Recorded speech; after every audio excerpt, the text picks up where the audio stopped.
제가 드리고 싶은 말은 이런 거예요. 뭐냐면 인간이라는 것은 복합적인 사람이기 때문에 어떤 인간을 신격화시킬 수가 없습니다.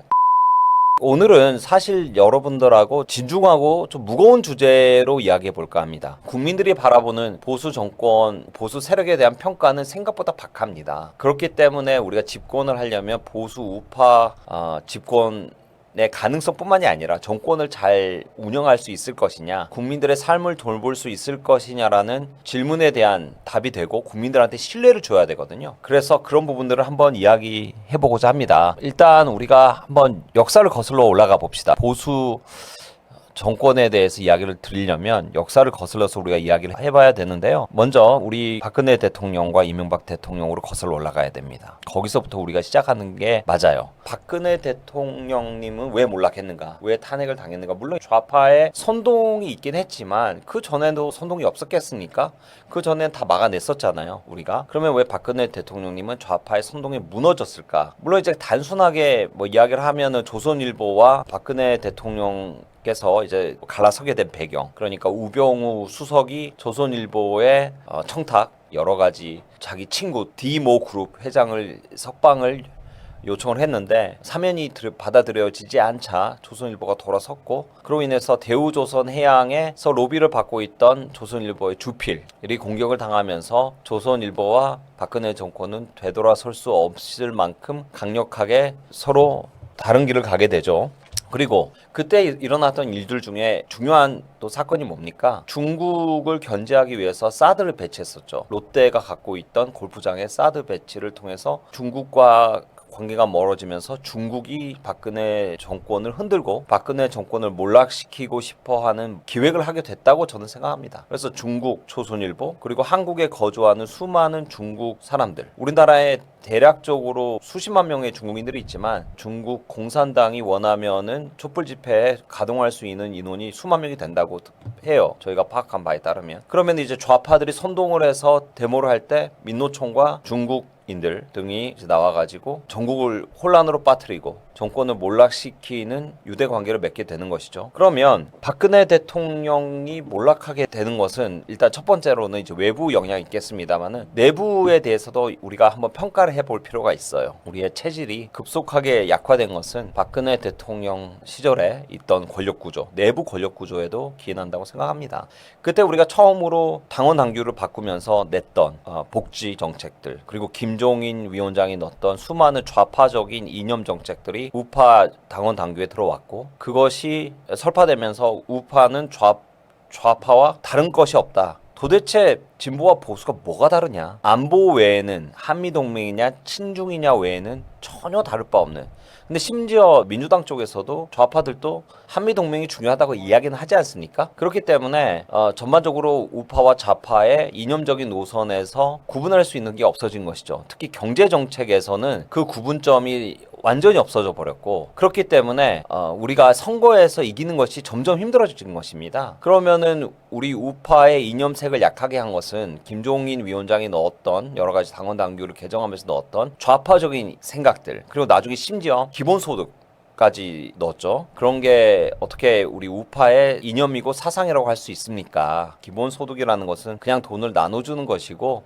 그냥 돈을 나눠주는 것은 공산주의와 다를 바가 없지 않습니까? 기본 시장 질서를 무너뜨리고 시장 경제에 역행하는 것이었기 때문에 우파를 약화시켰다. 그 약화시킨 것이 우리를 망쳤다, 이렇게 볼 수 있고요. 그러면 그때 이제 들어오기 시작한 우파 내부에 좌파적인 생각을 갖고 있던 분들이 결국 박근혜 정권을 무너뜨리는 데 일조를 했고, 조선일보와 친중 세력들이 한국을 약화시켰다. 거기서부터 우리가 근본적인 문제 제기를 해야 됩니다. 그러면 왜 그런 이야기를 드리는 것이냐? 그럼 그때부터 시작된 보수의 약화, 그리고 엘리트 보수는 그때 다 무너졌고요. 그때 탄핵 전국에서 천여 명이 끌려가면서 수사를 받고 조직이 완전히 와해가 됐습니다. 전국 지지율 13%까지 떨어졌었고요. 13% 지지율로 보면 지금 보수를 우리가 최소 잡아도 한 25%, 강력한 집토끼로 한 25% 잡는데 집토끼 반이 떨어져 나갈 만큼 참혹했고, 또 한동훈을 비롯한 이제 수사 국면에서 그들이 천여 명의 우리 보수 인사들을 수사하고 감옥에 집어넣고 정치적 탄압을 함으로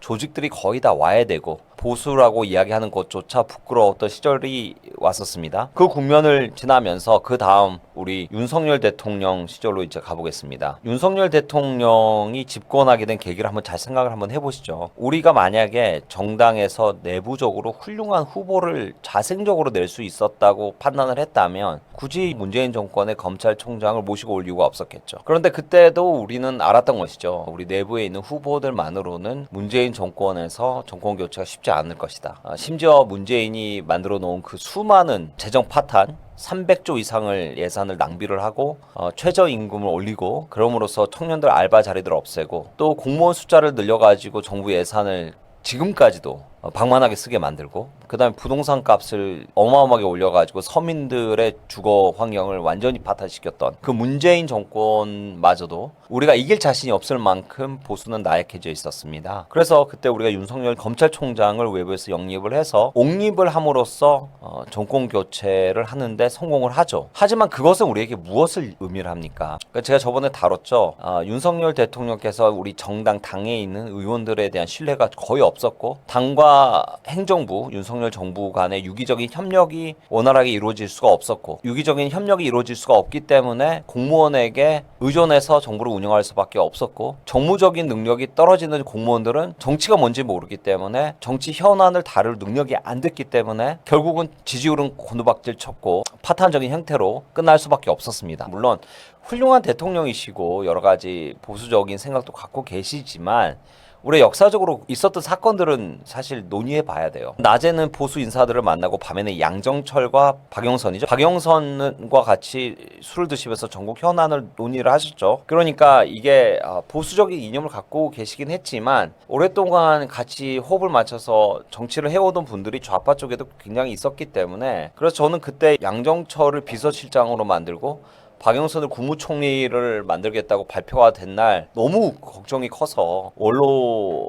대표하신 분을 만나서 이걸 어떻게 하면 좋을지 현안에 대해서 상의를 하고 그랬었는데요. 강력한 이념을 갖고 있으셨던 윤석열 대통령임에도 불구하고 일부는 좌파 인사들하고 교류가 있었고 그것 또한 우리를 약화시킨 것도 사실입니다. 그럼에도 불구하고 윤석열 대통령이 왜 훌륭하냐면 그럼에도 불구하고 지금 우리 당에 있는 거의 대부분 혹은 전부 모든 의원들보다도 훌륭하신 분이라고 저는 생각을 해요. 왜냐하면 국가를 개조하고 바꾸고 싶고 그리고 부정선거에 대해서 확신을 가지고 그것을 파헤치고자 했던 노력 그리고 그 진심, 순수함 이런 것은 굉장히 높이 평가합니다. 그래서 꼭 제가 드리고 싶은 말은 이런 거예요. 뭐냐면 인간이라는 것은 복합적인 사람이기 때문에 어떤 인간을 신격화시킬 수가 없습니다. 장점이 예를 들어 80이면 흠이 20이 있을 수 있는 것이고요.